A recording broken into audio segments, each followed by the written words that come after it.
In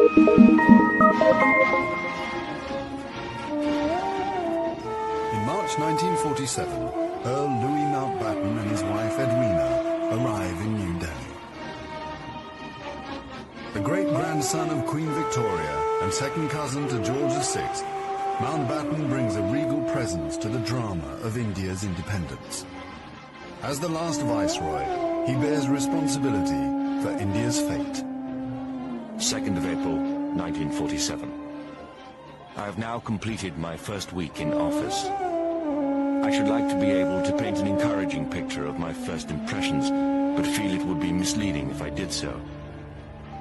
The scene here is one of unrelieved gloom. At this early stage, I can see little common ground on which to build any agreed solution for the future of India.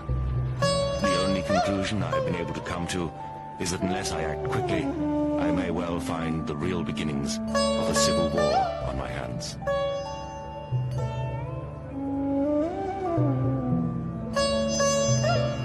By May, attempts to create a unified India have failed. Gandhi retreats from political life.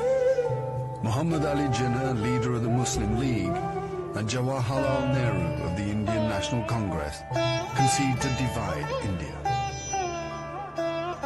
Fearing a total loss of control, Mountbatten brings forward the transfer of power to August.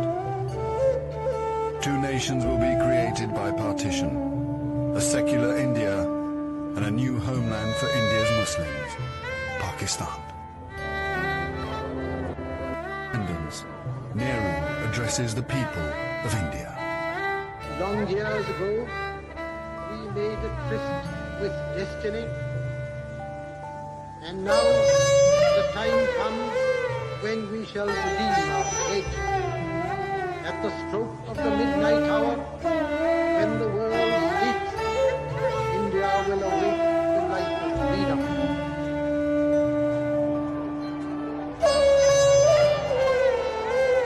The 15th of August, 1947. The British Empire in India has come to an end. The last viceroy, Louis Mountbatten. The flag raising and the salute were done amid scenes of the most fantastic rejoicing. And as the flag broke, a brilliant rainbow appeared in the sky, which was taken by the crowd as a good omen.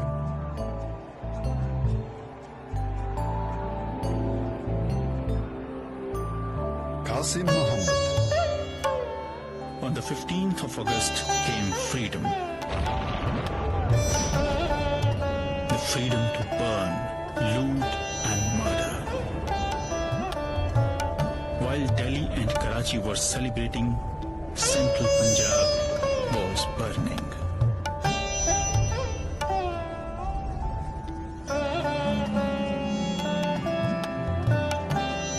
Between August 1947 and March 1948, 4.5 million Hindus and Sikhs are forced to migrate from Pakistan to India. 6 million Muslims must move in the opposite direction. Britons and Indians witness the bloodshed. Shahidana. It is a battleground. People have gone mad. Trains to Pakistan are being looted and occupants slaughtered. We all knew that carnage was in the offing. So did Mountbatten. The British Empire, which tried to build India over centuries, can never live down this great tragedy.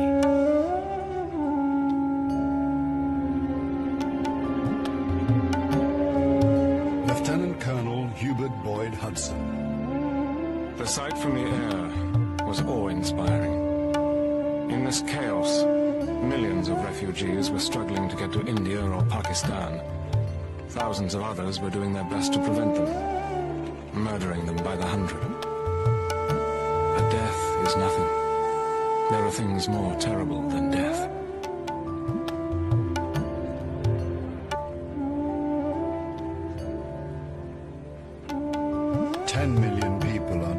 In the partition of India. 1 million are dead.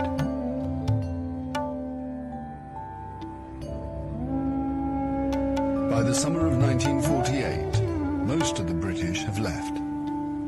Hubert Boyd Hudson has been in India for 15 years. India is full of ghosts. Houses I have lived in, now inhabited by Indians, remind me of the days which will never come again.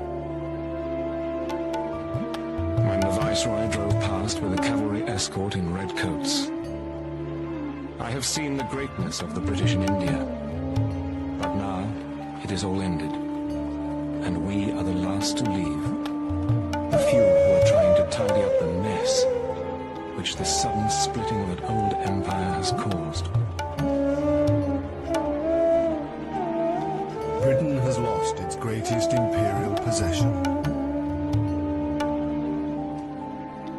Mahatma Gandhi once said that if India became free, the rest of the empire would follow.